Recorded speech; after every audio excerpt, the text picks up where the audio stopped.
Hey friends, welcome back to Freedom Homestead. I'm Tangi and I am in a mad dash to get Jack's birthday dinner done, and I want to take you along with me. Let me show you what I've already gotten done.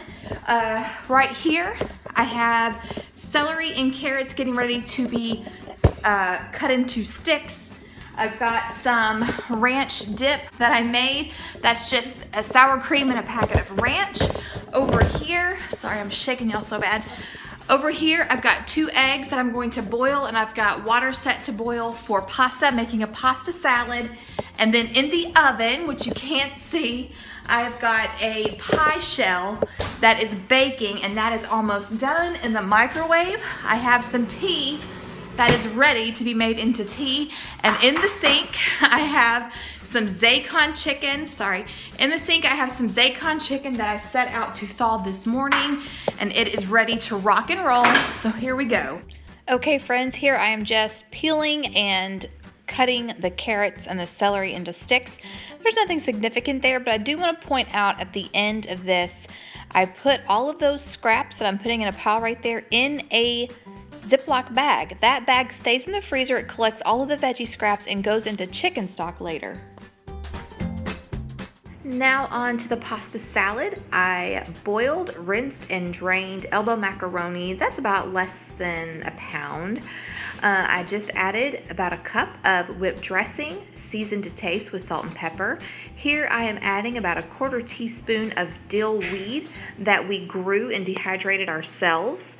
I highly recommend growing your own herbs. Here I just added a little bit of sugar, and I'm going to splash in some white wine vinegar for a little extra zing. I am adding half of a diced white onion. There in the background, Emily was peeling 2 hard-boiled eggs, and now I'm just cutting those up and adding them to this delicious salad.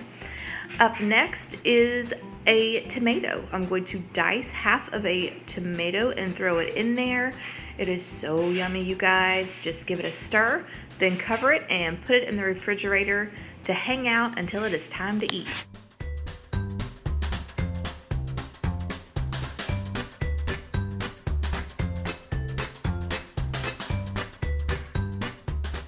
Okay, so now I'm going to get started on the buffalo chicken strips.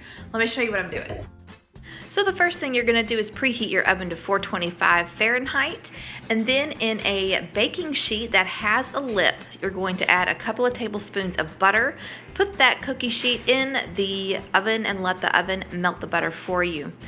To a zip top bag, I'm going to add 1 cup of all-purpose flour, about a half a cup or so of breadcrumbs. Here I'm tasting them to see what all seasonings I'll need to add. And then I love me some Lowry's, put some Lowry's in there. Again, all to your taste.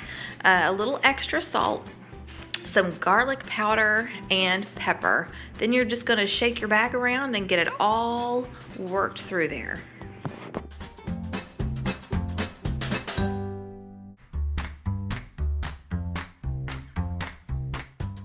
So I normally fry my chicken strips, but today I wanted a lighter, faster option. Baking them means there would not be grease all over the counter. It means that we would not have grease in our stomachs, and it would mean that I could cook all of the chicken at one time. So here I'm just slicing my chicken breast 1/2 inch thickness. That way they would cook pretty quickly. Then I'm dredging them in the flour. You can see I brought the cookie sheet out of the oven and my butter got a little too brown, but it's still okay. Now I'm laying the chicken breasts in a single layer, and then they're gonna go back into the oven.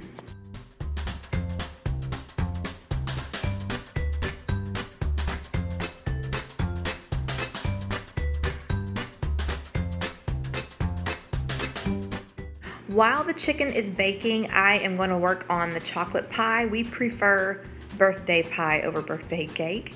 And so I have the recipe linked for you guys in the description box below, but it is definitely one of our favorites. Unfortunately, this pie did not turn out as pretty as our pies have in the past.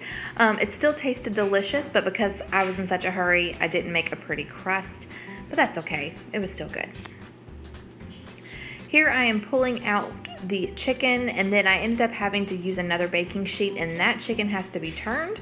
And now I'm returning back to the pie. Here I'm separating some eggs. Again, you can find this recipe linked in the description box below. I'm adding some milk to the eggs and I'm scrambling them. I have not even turned my heat on yet, but I incorporate all the ingredients first to make sure that it's nice and smooth before I even turn the heat on. Once all of that gets incorporated, the heat is turned on to medium, and then I whisk as it cooks, kind of like making a gravy or a homemade pudding. And you just whisk and cook until it's to the consistency of brownie batter.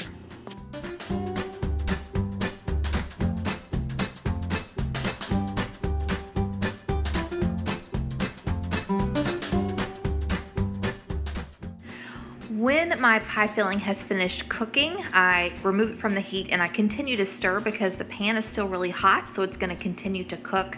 And I want to make sure that it doesn't stick to the bottom and that the filling is nice and smooth.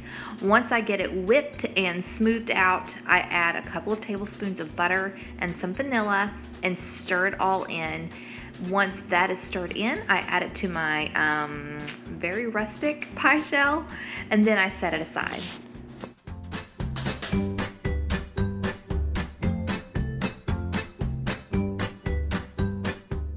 Okay, so back to the buffalo chicken strips. Here I'm adding a little more than half of the strips to a bowl, and I am pouring over Sweet Baby Ray's creamy buffalo wing sauce. If you remember, I actually got that at my salvage store.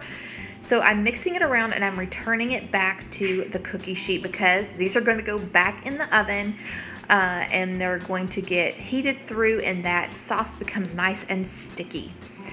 The ones that I'm not baking, I am just adding to a plate. There's the pasta salad that I got out of the refrigerator. And now I'm pulling out the veggies and the dip. And there are the buffalo strips. Those are gonna go on the plate with the rest of the food. Here we go. So for Jackie's birthday dinner, we have buffalo strips. We have plain strips for the kids. We have macaroni salad, ranch dip, and cut up veggies. We have some sauces over here. So thanks for cooking with me, you guys. I hope you enjoyed this. Happy birthday, Jack. Love you. Until next time. Thanks so much for stopping by Freedom Homestead. Here we're about living off the land, being together as a family. We homeschool our 2 children. We talk to you about our gardening adventures, how we preserve our own food and build our food storage. We live on a tight budget, and we share with you our grocery hauls. I will even break out the cleaners and show you how I clean my house. So whether we're sharing with you our life, our love of liberty, or our love for each other, thanks so much for stopping by, and please consider subscribing.